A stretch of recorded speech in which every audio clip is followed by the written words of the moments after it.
Assalamualaikum warahmatullahi wabarakatuh. Yang kami hormati Ibu Fitria Kurnia MPD selaku dosen pembimbing. Untuk memenuhi tugas ujian tengah semester dari Ibu Fitri, kami di sini akan mereview dari penjelasan tugas-tugas teman-teman yang sudah memprestasikan makalahnya. Berbicara mengenai pengelolaan kelas, menurut para ahli yaitu Dr. Andes Winarno Hamiseno, pengelolaan adalah substantiva dari mengelola. Sedangkan mengelola adalah suatu tindakan yang dimulai dari penyusunan data, merencana, mengorganisasikan, melaksanakan sampai dengan pengawasan dan penilaian. Dari uraian tersebut dapat disimpulkan bahwa pengelolaan adalah penyelenggaraan atau pengurusan agar sesuatu yang dikelola dapat berjalan dengan lancar.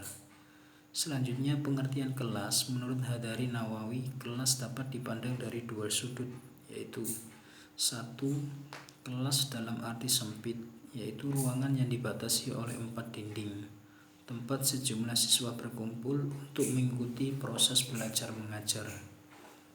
Yang kedua, kelas dalam arti luas adalah suatu masyarakat kecil yang merupakan bagian dari masyarakat sekolah, yang sebagai satu kesatuan diorganisasi menjadi unit kerja yang secara dinamis menyelenggarakan kegiatan-kegiatan belajar mengajar yang kreatif untuk mencapai satu tujuan.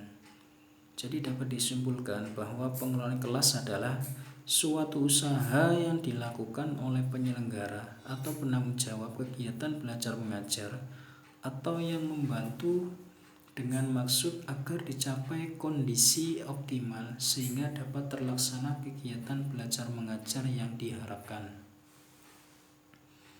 Konsep dasar pengelolaan kelas menurut Hadari Nawawi menyebutkan bahwa pengelolaan atau manajemen kelas merupakan kemampuan guru atau wali kelas dalam mendayagunakan potensi kelas berupa pemberian kesempatan yang seluas-luasnya pada setiap personal untuk melakukan kegiatan-kegiatan yang kreatif dan terarah sehingga waktu dan dana yang tersedia dapat dimanfaatkan secara efisien untuk melakukan kegiatan-kegiatan kelas yang berkaitan dengan kurikulum dan perkembangan murid. Berdasarkan pendapat di atas, dapat diambil kesimpulan bahwa manajemen kelas merupakan kemampuan guru dalam proses mengelola sumber daya kelas dari mulai perencanaan, pelaksanaan, dan evaluasi dengan tujuan untuk mengoptimalkan proses pembelajaran. Adapun manfaat pengelolaan kelas. Pengelolaan kelas yang baik oleh guru menciptakan situasi belajar yang menyenangkan bagi siswa untuk berada di dalam komunitas kelas tersebut. Pengelolaan kelas yang baik memberikan rasa nyaman bagi siswa untuk berada di dalamnya dan melakukan aktivitas pembelajaran berpusat pada siswa yang menggunakan pendekatan saintifik yang terdiri atas pengalaman belajar, mengamati, menanya, mengumpulkan informasi, mengasosiasi, dan mengomunikasikan. Manfaatnya dari pengelolaan kelas adalah yang pertama yaitu memupuk anak didik untuk berani mengeluarkan pendapat tentang suatu masalah secara bebas. Selanjutnya, memupuk rasa kepercayaan diri sendiri, memupuk rasa toleransi sesama anak didik, memupuk rasa kepercayaan diri sendiri, memberi kesempatan untuk mengembangkan kebebasan intelektual anak didik. Dan yang terakhir, memberi kesempatan berpikir kepada anak didik untuk menguji dan mengubah serta memperbaiki pandangan, nilai, dan pertimbangan. Selanjutnya untuk Tarbawi Style pengelolaan kelas Nabi Muhammad SAW. Adapun sekolah-sekolah Nabi Muhammad SAW terklasifikasi berdasarkan tipologi dakwahnya.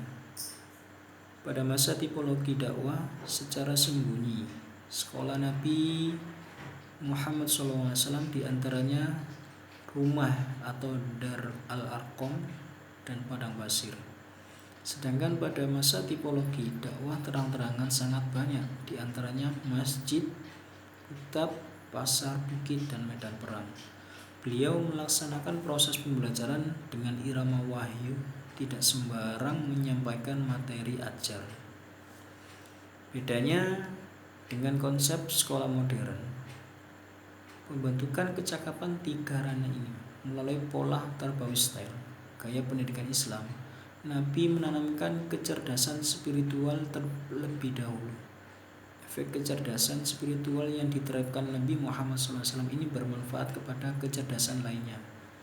Kecakapan spiritual yang menjadi fokus sekolah Nabi Muhammad SAW itu menjadi pribadi para sahabat multitalenta, kekuatan batin dengan rasa kepasrahan dan kepatuhan terhadap Tuhannya mengalahkan semua ketakutan.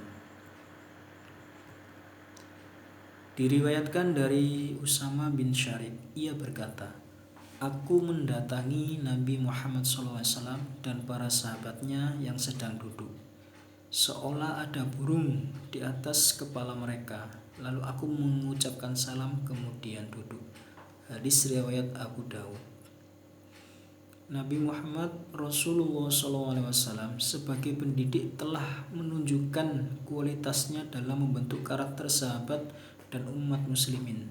Dengan demikian, bila setiap guru meneladani Rasulullah SAW, maka setiap sekolah akan melahirkan alumnus yang berkarakter kuat dan siap membangun Islam sebagai rahmatan lil alamin. Karena itulah, mari kita pelajari model manajemen kelas ala Rasulullah SAW sebagai berikut. 1. Siswa sangat menghormati guru. Rasulullah SAW sangat berhasil dalam membangun suasana kondusif di majelis-majelisnya. Hal ini bergantung dari tingkat penghormatan siswa yang tinggi kepada Rasulullah SAW. Sebagaimana digambarkan dalam hadis di atas, bagaimana para sahabat sangat khusyuk saat hadir dalam majelis ilmu.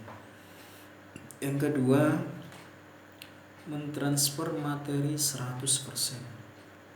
Rasulullah SAW pun mampu menarik antusias para sahabat sehingga tidak ada bias sedikit pun. Semua materi diterima 100%, bahkan kalimat dan perilaku Rasulullah SAW pun dihafalkan dan diajarkan kepada generasi berikutnya tanpa penambahan dan pengurangan. Yang ketiga, meyakinkan siswa bahwa ilmu harus diamalkan. Keunggulan Rasulullah terlihat pula dari semangat para sahabat untuk segera mengamalkan ilmu dari Rasulullah dengan sungguh-sungguh dan tanpa ragu. Ketika Rasulullah SAW menyampaikan perintah Allah SWT tentang sholat, maka para sahabat langsung bersemangat dan senang untuk mengamalkan selama hidupnya. Bahkan para sahabat langsung mengamalkan ilmu meskipun tidak mendengar langsung dari Rasulullah SAW. Sebagaimana kisah beberapa sahabat yang langsung membuang khamr atau minuman keras yang sedang diminumnya ketika mendengar kabar dari sahabat lainnya bahwa telah turun ayat tentang larangan khamr atau meminum minuman keras. Inilah manajemen kelas ala Rasulullah SAW, di mana ajarannya dihormati, dipatuhi, dan diamalkan dengan sepenuh hati, sepenuh keimanan sampai mati. Wallahu a'lam bishawab. Selanjutnya mengenai permasalahan dalam masalah pribadi dan sosial. Maka permasalahan yang dihadapi adalah sebagai berikut. 1. Masalah-masalah yang berkaitan dengan bidang pribadi.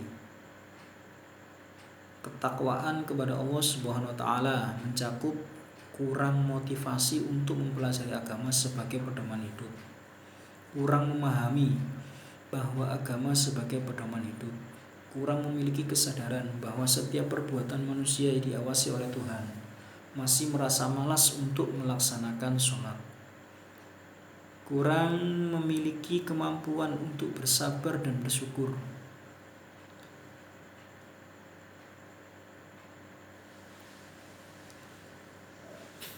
Yang kedua yaitu merasa rendah diri berkaitan dengan bidang sosial.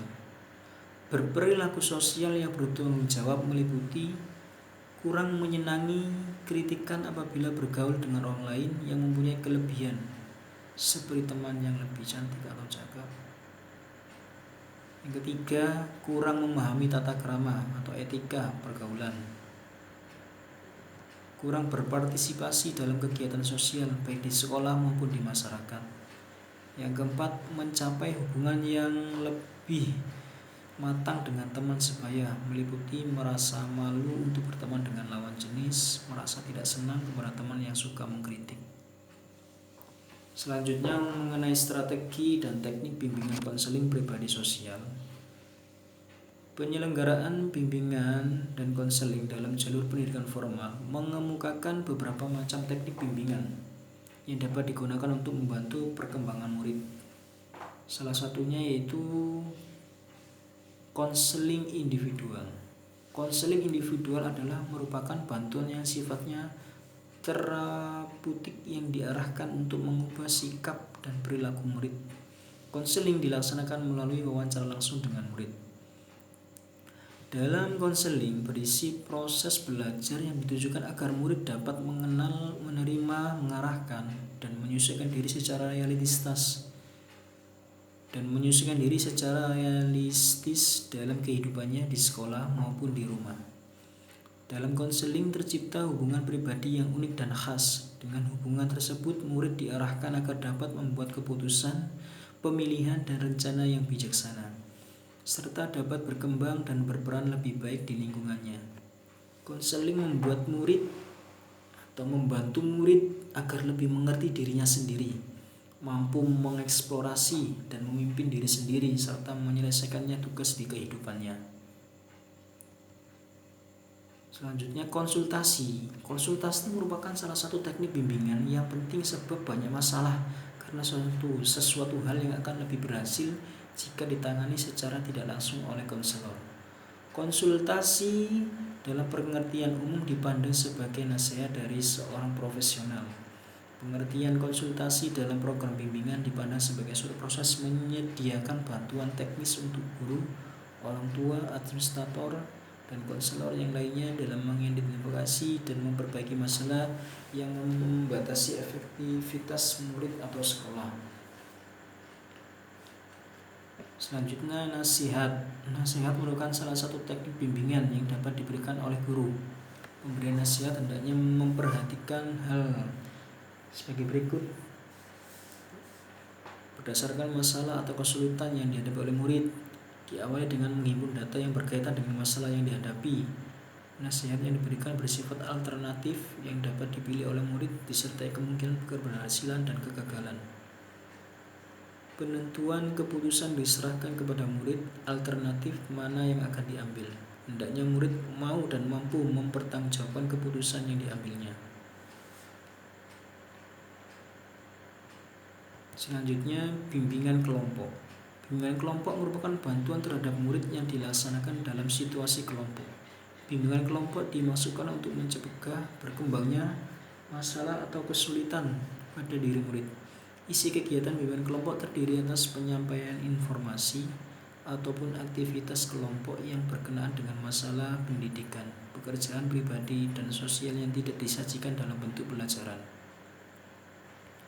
Pada umumnya, aktivitas kelompok menggunakan prinsip dan proses dinamika kelompok, seperti dalam kegiatan diskusi, sosiodrama, bermain peran, simulasi, dan lain-lain. Bimbingan melalui aktivitas kelompok lebih efektif karena selain peran individu lebih aktif, juga memungkinkan terjadinya pertukaran pemikiran, pengalaman, rencana, dan penyelesaian masalah. Sedangkan konseling kelompok adalah suatu upaya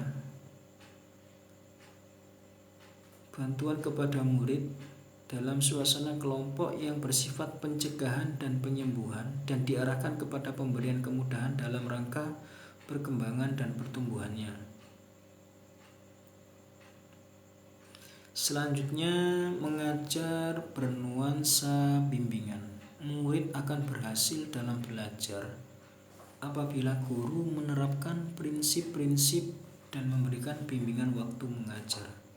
Lebih jelas, bimbingan pada waktu mengajar yang dapat dilakukan oleh guru menjelaskan tujuan dan manfaat materi pelajaran, cara belajar, karakteristik mata pelajaran yang diberikan, dorongan untuk berprestasi, membantu mengatasi kesulitan yang dihadapi individu, penyelesaian tugas, merencanakan masa depan, memberikan fasilitas belajar, memberi kesempatan untuk berprestasi, dan lain-lainnya. Secara umum,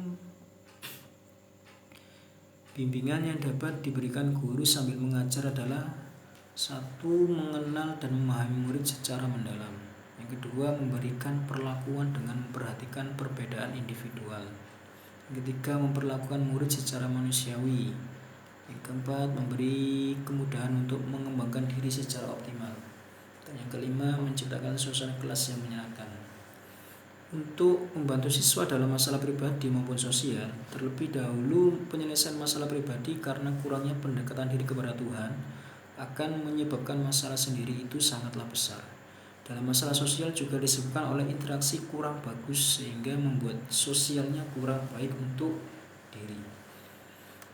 Untuk permasalahan dalam masalah pribadi dan sosial, masalah-masalah yang berkaitan dengan bidang pribadi adalah ketakwaan kepada Allah Subhanahu wa taala. Biasanya dalam hal ketakwaan pada Allah itu adalah masalah pribadi. Dalam hal ini, anak-anak harus sejak dini dituntun dan diberi motivasi agar selalu mendekatkan diri kepada Allah dengan cara memberi contoh pada anak.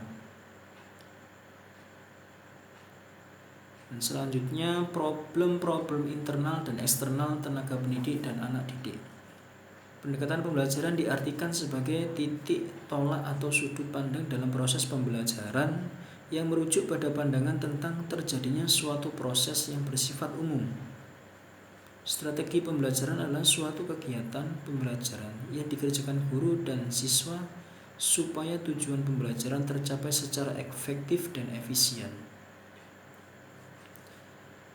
Pendekatan psikologikal dalam pembelajaran bahasa digunakan juga pendekatan psikologi yang memanfaatkan aspek psikologi sebagai asumsi dasar. Pendekatan ini memandang pengajaran bahasa mempunyai kaitan dengan ilmu yang menelaah bagaimana peserta didik belajar dan bagaimana peserta didik sebagai individu yang kompleks. Problem internalnya yaitu pengawasan internal, suatu penilaian yang objektif dan sistematis oleh pengawas internal atas pelaksanaan dan pengendalian organisasi. Pengawasan internal menekankan pada pemberian bantuan kepada manajemen dalam mengidentifikasi sekaligus merekomendasi masalah inefisiensi maupun potensi kegagalan sistem dan program. Adapun problem internal dalam pengawasan atau supervise pendidikan meliputi yaitu sumber daya guru, SDM pimpinan lembaga pendidikan, SDM tenaga administrasi, dan anak didik. Sedangkan problem eksternal yaitu struktur organisasi pengawas, pola pengawasan, kesejahteraan, dan kompetensi pengawas. Kemudian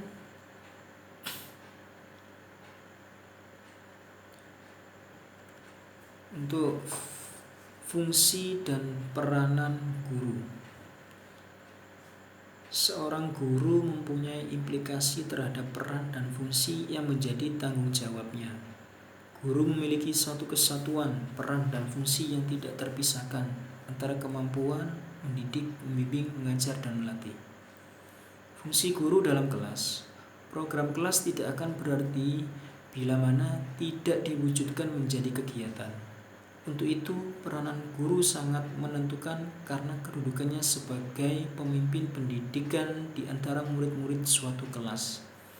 Secara etimologis atau dalam arti sempit, guru berkewajiban mewujudkan program kelas adalah orang yang kerjanya mengajar atau memberikan pelajaran di sekolah atau di kelas. Secara lebih luas, guru berarti orang yang bekerja dalam bidang pendidikan dan pengajaran yang ikut bertanggung jawab membantu anak-anak mencapai kedewasaan masing-masing. Selanjutnya, fungsi guru dalam interaksi belajar mengajar di kelas. Yang pertama yaitu fungsi sebagai pengajar atau instruksional, yaitu fungsi untuk melaksanakan tugas mengajar. Tugas ini secara keguruan merupakan tugas tradisional. Sistem instruksional dibentuk oleh dua konsep, yaitu sistem dan instruction, yang diartikan sebagai suatu perangkat dari bagian-bagian yang diikat atau dipersatukan oleh beberapa bentuk hubungan saling mempengaruhi. Yang kedua, fungsi sebagai pendidik atau edukasional. Fungsi ini bagi guru sebenarnya merupakan fungsi yang pokok, yaitu fungsi untuk mendidik, sebab guru bukan hanya menjalankan tugas mengajar, tapi juga mendidik. Bahkan fungsi mendidik ini harus lebih diutamakan dan harus merupakan fungsi sentral guru. Dengan fungsi edukasionalnya, seorang guru tidak hanya berusaha agar siswa menjadi pandai, tetapi ia akan berusaha agar siswanya menjadi orang dewasa yang berkepribadian baik. Dunia pendidikan tidak pernah lepas dari guru yang merupakan komponen utama penggerak roda sekolah, sekaligus ujung tombak pengentas kebodohan. Bisa dikatakan, guru adalah mata rantai dan pilar peradaban serta benang merah bagi proses perubahan dan kemajuan suatu masyarakat atau bangsa. Selanjutnya, untuk peranan guru sebagai pendidik dalam proses belajar mengajar, diantaranya yang pertama, guru sebagai korektor. Guru yang harus dapat membedakan nilai yang baik dan mana nilai yang buruk. Semua nilai yang baik harus diperhatikan dan nilai yang buruk harus disingkirkan dari watak dan jiwa anak didik. Guru sebagai inspirator. Guru harus dapat memberikan ilham yang baik bagi kemajuan anak didik. Guru harus dapat memberikan petunjuk atau ilham bagaimana cara belajar yang baik. Guru sebagai informator. Guru harus dapat memberikan informasi perkembangan ilmu, pengetahuan, dan teknologi, selain bahan pelajaran untuk setiap mata pelajaran yang telah diprogramkan dalam kurikulum. Guru sebagai motivator. Guru hendaknya dapat mendorong anak didik agar bergairah dan aktif belajar. Peran ini sangat penting dalam interaktif edukatif. Dan masih banyak lagi yang lainnya.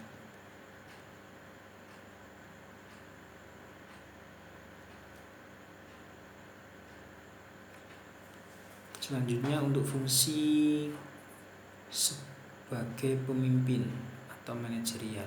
Di samping guru mempunyai fungsi instruksional dan edukasional, guru juga mempunyai tugas atau fungsi manajerial, yaitu mampu dan sanggup memimpin kelasnya. Administrasi sekolah modern tidak hanya terbatas dalam kelasnya saja, akan tetapi juga menyangkut situasi sekolah di mana ia bekerja, bahkan menyangkut kegiatan-kegiatan dalam masyarakat di mana ia berada. Pengertian pemimpin di sini itu adalah pemimpin bagi diri sendiri, siswa maupun orang lain atau masyarakat. Memimpin diri sendiri maksudnya adalah dapat mengarahkan, mengawasi, mengorganisasi, dan mengontrol kegiatan sendiri. Memimpin siswa adalah memimpin atau membimbing anak dalam belajar. Memimpin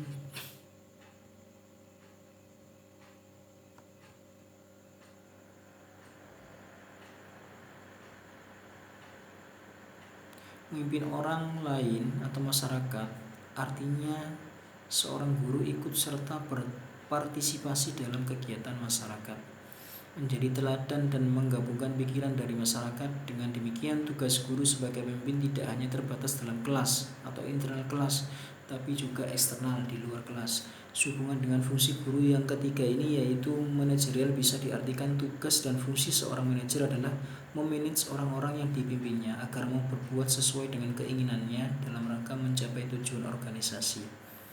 Berkenaan guru sebagai manajer kelas, maka tugas dan fungsinya adalah menggerakkan siswa-siswanya dan mempengaruhi, membimbing, memotivasi, dan mengarahkan agar siswa-siswa itu berbuat atau berperilaku sesuai dengan tujuan yang ingin dicapai dalam kegiatan proses belajar mengajar. Kesimpulannya adalah bahwa guru memiliki satu kesatuan peran dan fungsi yang tidak terpisahkan antara kemampuan mendidik, membimbing, mengajar, dan melatih. Keempat kemampuan tersebut merupakan kemampuan integratif antara yang satu dengan yang lain, tidak dapat dipisahkan. Selanjutnya, fungsi instruksional guru adalah mengajar, yaitu menyampaikan sejumlah keterangan-keterangan dan fakta kepada murid, memberikan tugas-tugas kepada mereka, mengoreksi atau memeriksanya, merencanakan program pengajaran dan melaksanakan program yang telah disusun, dan penilaian setelah program itu dilaksanakan. Sebagai seorang pendidik, guru berfungsi mengarahkan peserta didik pada tingkat kedewasaan yang berkepribadian insan kamil. Seiring dengan tujuan Allah menciptakan manusia, guru lebih banyak menjadi sosok panutan yang memiliki nilai normal, nilai moral, dan agama yang patut ditiru dan diteladani oleh siswa. Guru harus memiliki standar kualitas pribadi tertentu yang menyangkut tanggung jawab, wibawa, mandiri, dan disiplin. Sebagai manajer, guru memiliki 4 fungsi umum, yaitu merencanakan tujuan belajar, mengorganisasikan berbagai sumber belajar untuk mewujudkan tujuan belajar, memimpin yang meliputi memotivasi, mendorong dan menstimulasi siswa, dan mengawasi segala sesuatu apakah sudah berfungsi sebagaimana mestinya atau belum dalam rangka pencapaian tujuan. Dan yang terakhir yaitu kelebihan dan kekurangan dalam pengelolaan kelas. Menurut kami yaitu setiap keterampilan itu pasti ada kelebihan dan kekurangan. Kelebihan ini akan muncul jika seorang guru mampu membawa suasana dan terampil dalam mengelola kelas. Namun kekurangan atau kejelekan pengelolaan kelas ini akan muncul atau guru merasa kewalahan bila belum memahami langkah memahami keterampilan. Yang pertama yaitu kekurangan dari pengelolaan kelas, yaitu susah diterapkan. Biasanya hanya diterapkan pada tingkat SMP ke atas. Perlu menjaga wibawa dan cara bergaul guru, senantiasa fokus pada kelas dan segala permasalahannya. Itu adalah salah satu dari kekurangan pengelolaan kelas. Kelebihannya yaitu sangat efektif dalam pembelajaran. Siswa menjadi sangat nyaman bila pengelolaan kelas ini sukses dilakukan. Menjadi pembelajaran yang nyaman. Siswa menjadi cepat menanggapi setiap pembelajaran yang ada. Guru menjadi nyaman, enak, dan dalam melanjutkan materi selanjutnya. Jadi pengelolaan kelas dapat disimpulkan pengadaan kelas oleh guru dengan cara-cara atau pendekatan tertentu sehingga siswa merasa nyaman dan optimal selama pembelajaran. Selanjutnya, pengelolaan kelas bertujuan untuk mengembangkan kemampuan siswa semaksimal mungkin baik secara individual maupun kelompok, membantu mengatasi hambatan siswa, membantu siswa belajar sesuai dengan tingkat emosional dan intelektualnya di dalam kelas dengan penyediaan fasilitas sebaik mungkin, membina dan membimbing siswa sesuai dengan keadaan dan latar belakang siswa, menciptakan suasana sosial yang berimbang, disiplin, tertib, perkembangan intelektual, emosional, sikap, dan apresiasi siswa sehingga tercipta tujuan pengajaran secara efektif. Sebagai guru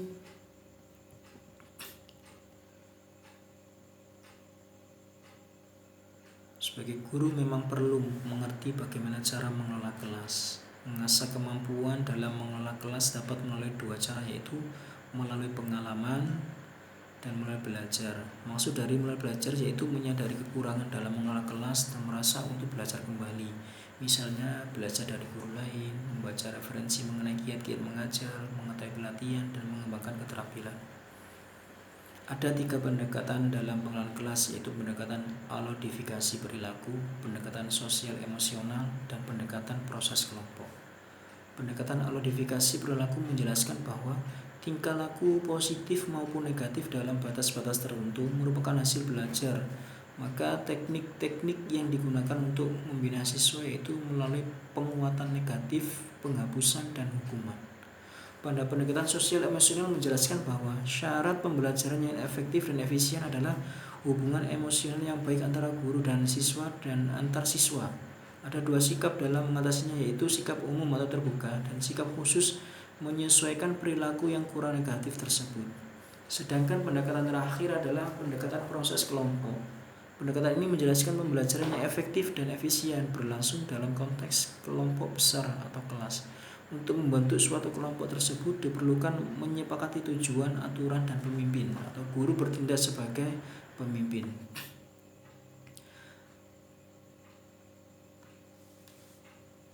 Mungkin hanya ini yang bisa kami sampaikan. Apabila ada kesalahan dalam kata-kata, kami mohon maaf yang sebesar-besarnya. Assalamualaikum warahmatullahi wabarakatuh.